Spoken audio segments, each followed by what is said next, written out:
Good morning, everybody. Happy Monday. We have an amazing show for everybody today. What do we have, Krystal? Indeed we do. And though it was fun on the road, I was saying it feels nice. It's been 2 weeks because of illness. Yeah, you were travel. sick, we were on the road. Yeah. Nice to be back to just We're normal happy. in the We're studio schedule. All right, so a lot to get to this morning. It does look like Kamala is getting a bit of a post-DNC bump. We will show you the polls as we have them and the indications there. We also had to share with you this quite amusing Jon Stewart take on the DNC, so we'll play that and react. Yeah, it was a good one. Also, this is big news. RFK Jr. is more or less out of the presidential race and is backing former President Trump. So we'll show you that and show you the transition that RFK Jr. has gone through in terms of his attitude towards former President Trump. We're also taking a look at what is happening in the Middle East. Huge escalation between Israel and Hezbollah. It does look like both sides are trying to back down, but obviously this continues to be an extremely volatile situation. And those ceasefire talks are allegedly, supposedly ongoing. So we'll tell you what we can about the progress or lack thereof there. Also, huge additional overseas news. The founder of Telegram arrested in France. Crazy story. Still getting details on what exactly he was arrested for, why he was even in France, because he seemed to know that he could be in trouble if he landed there, yet he did land there. So we'll break all of that down for you. And also yet another just stunning, embarrassing, terrible failure for Boeing.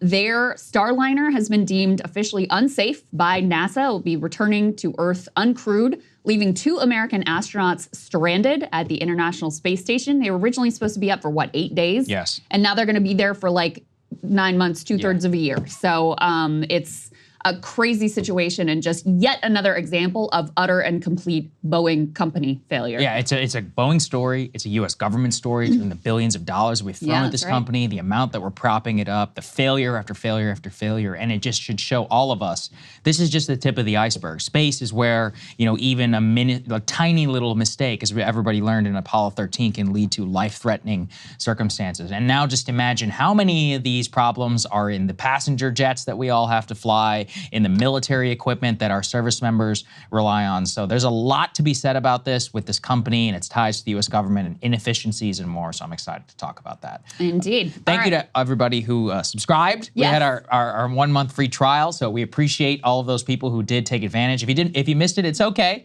You can still become a premium member today, right now, breakingpoints.com. But other than that, let's get to the DNC. Yeah, we got a lot coming up. Debates are when 15 days. Oh my 15 God. days. And then Yeah. it's We're just, right here. off to the races. We're Labor Day next week. Yeah. So it's really getting down to the home stretch with this condensed election season, which has been absolutely wild. All right, let's get to the news with regard to Kamala's potential post-DNC bounce. So perhaps the most telling indicator is that Trump's pollster is saying, yeah, she's going to get a bounce. Just hang in there. At first, they were warning of she's going to get a honeymoon period. They were right about that. She's going to get a bounce. They were, it looks like they're going to be right about that too. Let's put this up on the screen. This is from Mediaite, originally reported, I think, by the Washington Post. In any case, Trump's pollsters predicted she would see a temporary bounce in public polling after she accepted her party's nomination. Quote, post-DNC, we will likely see another small, albeit temporary, bounce for Harris in the public polls. Post-convention bounces are a phenomenon that happens after most party conventions, although notably not after their party convention, because it basically was exactly Biden dropped erased by the fact that Biden dropped out. So don't be surprised to see Harris get a temporary 2 to 3 point bump is what they're predicting. The other thing to keep in mind is that while the media is going to focus on the national polls, we need to keep our eye on the ball. That is the polling in our target states. Our goal is to get to 270, and winning these states is how we do it. We also had a new analysis from Nate Silver, also factoring what appears to be a Kamala Harris post-DNC bump. We haven't gotten a lot of polling at all after that was taken, during or after the convention. So we're still sort of reading the tea leaves here, but here's what Nate Silver has in his model. You can see there at the tail end, the percent for Kamala Harris ticking up just a bit. Donald Trump's percentage ticking down just a bit. He says we are already seeing a convention bounce for Harris, and this is from data before her speech last night. Let's put the little bit of polling that we do have up on the screen. This is a Hill write-up of a Farley Dickinson University poll. No idea how good of a pollster this is. I'm not really that familiar with them. But in any case, in this poll, she holds a 7-point edge nationally over former President Trump, making the largest gain for the Democratic presidential candidate as the general election approaches. This was released on Friday, and it found her leading 50 to 43%. Saagar, I looked into this poll because they had this comment, they had some comments about like Harris's lead grows when people are asked to think about race or gender. They also made this comment later in this article about like people who identify themselves with traditionally masculine characteristics. Well, there's a lot of discussion about that. So I looked in, I don't know if you looked at this, but this was just— I did not. There was a weird question that they asked that I just wanted to take note of. They asked the men in the survey whether they would describe themselves as completely masculine, mostly masculine, slightly masculine, or in a number of feminine categories. And anyway, the ones who put themselves in the completely masculine category favored Trump 64 to 30. All the other men, so the mostly masculine, slightly masculine, et cetera, favored Harris by a 20-point margin, 55 to 35.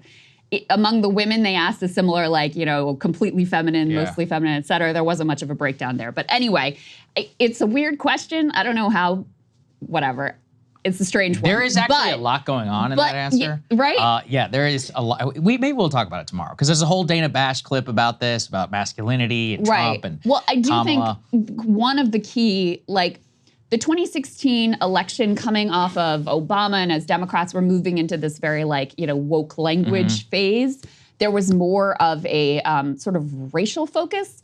Even though Kamala Harris, obviously, she's a black woman, she's also a woman, there feels to be more of like a battle of the sexes, gender divide thing coming about here, which, you know, with Tim Walz and his version of masculinity versus J.D. Vance and his, like, and this sort of campy masculinity that Trump leaned into in his convention. So anyway, we'll put a pin in that. We can discuss that more later, but I just thought it was interesting. Absolutely. I would not put J.D. or Trump. Trump maybe a little bit into that category. I think RFK is like the, you know, like the emblem of what this like new online masculinity would kind of coalesce around. The reason why the traditional masculine question and all that stuff matters is, I've talked about this for a long time, gender is now one of the major divides, up there with the education divide. And actually, if you look at all of the gains the GOP has made over the last 8 years, it's all in minority groups. It's all men. It's like Hispanic men. That's right. Trump is winning 50-50. Black men, Trump is winning not 50, maybe 20, 30% at best. White men actually, well, it depends. So white men with a college degree are actually becoming a lot more Democratic and have become almost majority Democratic over the Trump years, the Trump era. Whereas if you look at white college-educated men, and then you would think about the cultural differences, the type of media that those two groups are going to consume is vastly different. So yeah, okay, you've truly scratched something for me, and that's I know. That's why I wanted to bring it up. In terms of the general election, Trump and Harris, just interesting. I'm looking at the RCP polling average, and I really like they have a this day in history comparison. So this day in history, August 26, 2020, Biden 7.1% lead. Clinton, 6% lead. Right now, Harris, 1.5. Now, I mean, are the polls better today? Or are they worse off today? Because if they're anything as bad as they were in 2020 or in 2016, then Trump is going to win by like 4 points. But if they're not, if there's been a little bit of a correction, if 2022, you know, if abortion is a little bit more of a factor in this election, then maybe this is underweighting the Kamala sample. So we always want to give people a sense of tremendous ambiguity when thinking about this. On that, I saw this interesting, I'm not sure where this came from, but I saw people quoting it on all over the place on Twitter. Apparently, the New York Times Siena poll, which is considered one of the best, but which was off quite, you know, off by 4. Sizably in 2020, which is, you know, a decent miss, being off by 4 points. And, you know, obviously here would change this race dramatically in either direction.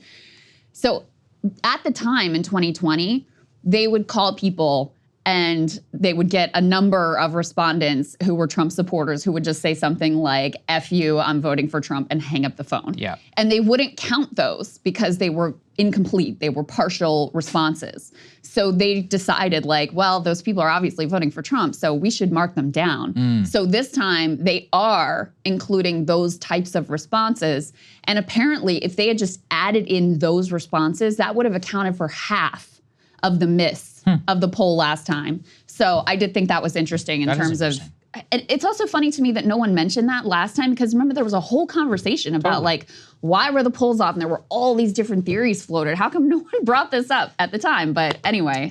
These people are, of course, true geniuses, and that's why they charge $50,000 a poll. But I mean, this is part of the problem, is that what we all have to look to, sampling has been off since the beginning. If you look at the very first polls, all the way go back to the 1930s. In terms of the overall snapshot that they give, I really have been enjoying reading Nate Silver's analysis for how he like very prudently explains his models and how different weights and historical stuff that he goes into. And I just think it is a very, very inexact science. Nobody should take this as a snapshot of exactly what is happening. It's about direction. And then we also have to consider fundamentals, recency bias. And I would just say in general, you know, things are obviously better for the Democrats than they were whenever Biden was in the race. We could say that with absolute certainty. Very clear. I think Trump also has a very fighting chance, probably better than he ever has had, you know, coming in to this election. So I would take those two things and I would really consider that when we look at the polls, when we look also at the choices that these different campaigns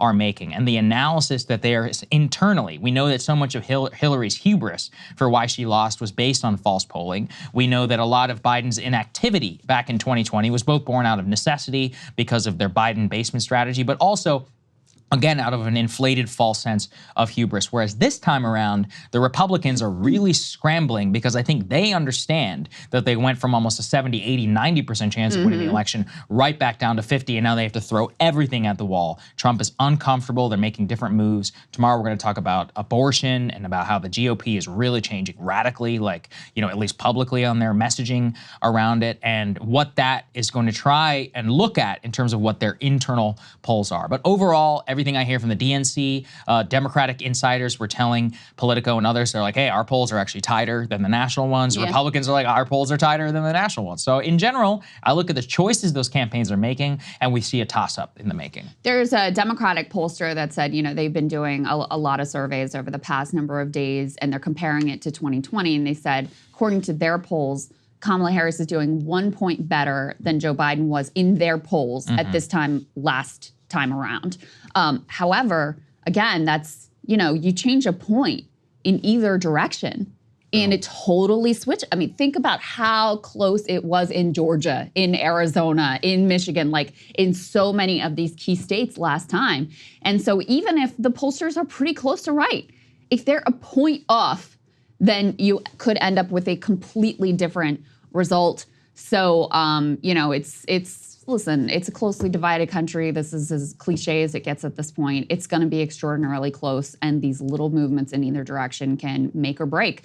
Let's go ahead and put the next one up on the screen. We do have one other poll that had some field work conducted after the DNC ended, which was on Friday. Most of it was during the convention, however. So this poll, Angus Reid found Harris 47, Trump 42, as compared to last time around, it was Harris 44, Trump 42. So Trump not really moving one way or another, but Harris picking up ground either from third parties or undecided.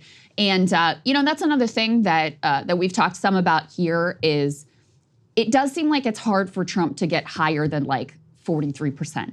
You know, like he's kind of... It depends. He's kind of stuck. Yeah. He has a pretty hard ceiling. Now, does that persist? His approval ratings are also higher than they used to be. Obviously, Kamala Harris is really skyrocketing. She's basically at even, which for a modern politician is kind of extraordinary. But Trump has also come up in terms of his approval ratings. So, you know, is he able to break through what has been a difficult ceiling for him? That's another big question. One thing that's very clear at this point is there continues to be huge enthusiasm from the base of the Democratic Party for the Harris-Walz ticket.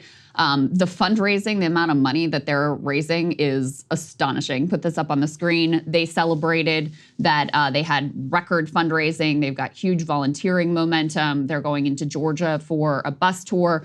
They had more than 200,000 new volunteer shifts since the first day of the DNC.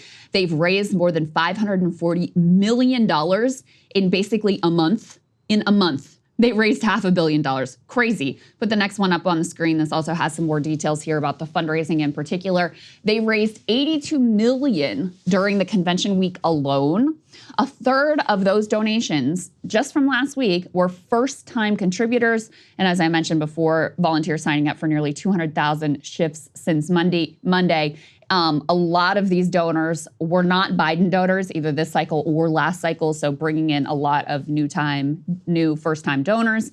And in terms of the profession, continues to be heavily overrepresented by teachers, which makes sense with Walls on the ticket, and also this time with nurses as well. So interesting demographics in terms of who is enthused here. But this, like I said, it's just undeniable. The polling all backs this up. Democrats were dragging themselves to Election Day when it was Joe Biden. Now they're excited. Like, they want to get out and work. They want to volunteer. They want to donate. They realize they have a chance. They want to win, et cetera, et cetera. So night and day in terms of the sentiment around the campaign. That is why I am trying to inject a tremendous sense of ambiguity but I am in general, something I really know is that from 2008 and from 2022, when the Dems are fired up, they're playing to win. And not only playing to win, they have all elite institutions on their side. They have colleges, they have media, they have everybody. Mailing, they have money. They have more money than God. If you put all the Democratic billionaires together, on top of you have an enthusiastic, engaged, upper middle class base that's just row your vote. I don't count these people out, man. They're very powerful. And that's something that I really have witnessed with the Kamala relaunch, the way that the favorabilities are where they are. I was watching a very funny clip of Quentin Tarantino, and he's like, I don't care if she does any interviews. He's like, I'm gonna vote for her anyway, so she shouldn't do any interviews. He's like, it doesn't matter. He's like, we're playing to win. And he's like, that's what Republicans are always really good at. And I was like, well, it's a little different. I could see why a partisan Democrat would think that. My only point being that engagement we saw in Georgia in those 2 Senate races, engagement that we saw in Georgia back in 2022, and the overwhelming activism that has gone on the issue of abortion, and as well as the high salience of those issues in battleground states, I think that spells trouble for Republicans. And that's just something that a lot of Republican strategists, others, really are struggling with right now. We'll talk about it tomorrow in terms of the split in the pro-life community as well. But Republicans really, if we always say it, it's like the dog that caught the car, and they're like, now what? Like, what do we do here? It's one of the most unpopular issues. You have a base, pro-life base. Some are threatening to come out and not vote. I don't really believe them, but it's about margins. If it's in Georgia or any of the Arizona, there's a sizable evangelical populations, Catholic populations in both of those states. Maybe they won't vote for Trump or for Vance. I don't really believe them when they say it, but they're going to vote for him. But what if they don't vote it? What if they only vote at 90%, not 100%? That matters, right? Yeah. Or they don't. The really dedicated pro-life activists. These are a key base of the Republican Party. These are the people that aren't just voting Republican; they're in there doing the work. Right, the churches, they're phone based. Exactly. They're they're talking to their neighbors. This is a whole key sort of identity in their life, et cetera. And so if you dampen that enthusiasm, it could make a difference on the margins when it's again going to be a very close race. So we'll see where we go from here. We're already coming up on Labor Day. So as much as the Trump people want to say it's a honeymoon and then it's going to be a temporary post-convention bounce, it's like, yeah, but y'all only got, 10 weeks before Election Day? Roughly, yeah. So on the one hand, especially given what we've seen and how the world has been turned upside down politically in just a month, that's an eternity. On the other hand, it really isn't, in the grand scheme of things, a lot of time to turn around a campaign or to take the lead in a campaign that right now I do really think it's 50-50. It's easy to have a sense of Kamala's just romping because the picture is so different from when Biden was in the race. But when you really look at the polls, it is as close to a toss-up as it could possibly be. Maybe she has a little bit of an edge right now, but given the polling misses we've seen in the past, when Trump has been on the ballot, I wouldn't count on anything. Yeah, so previously, when RFK was still in the race, and we're going to talk about this, when he was drawing votes away from Trump, it's in the critical states like Michigan and elsewhere, I was at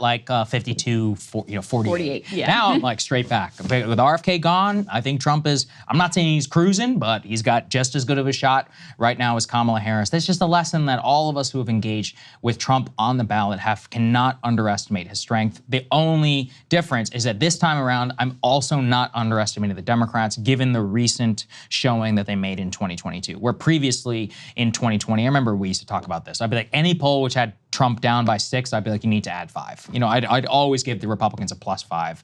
This time around, I'm not quite there, at a couple, but on the Democrats, I'm always considering that this time around, they also could be underestimated by 4, maybe 5, just as they were underestimated in 2022. So you got to think about that. There's a high level of variance that goes going into this election. That's exactly right. It's no longer you can just assume that it's undercounting Republicans because we had the miss in the other direction in 2022. So it really makes it one of these, like, you just have to be humble about what the polls say. Bingo. And your expectations of what is actually going to happen. Hey, if you like that video, hit the like button or leave a comment below. It really helps get the show to more people. And if you'd like to get the full show ad-free and in your inbox every morning, you can sign up at breakingpoints.com. That's right. Get the full show, help support the future of independent media at breakingpoints.com.